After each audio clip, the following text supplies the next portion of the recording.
শ্রী শ্রী প্রভুজির কাছে মূল্যবোধ, আত্মবোধ, ধর্ম আলাদা কথা নয়।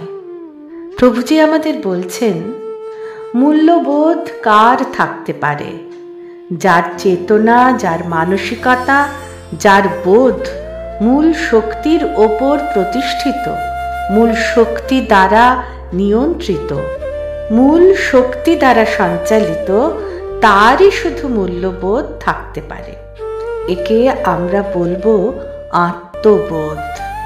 এই আত্মবোধ, আত্মপ্রসারণ যতই ঘটবে, মানুষের মনে বিবেকের দংশন আসবে, ভালো মন্দের বিচার আসবে, অশুভ বুদ্ধি কমে আসবে, শুভ বুদ্ধি তাকে মানব কল্যাণে, রাষ্ট্রিক কল্যাণে উদ্বুদ্ধ করবে।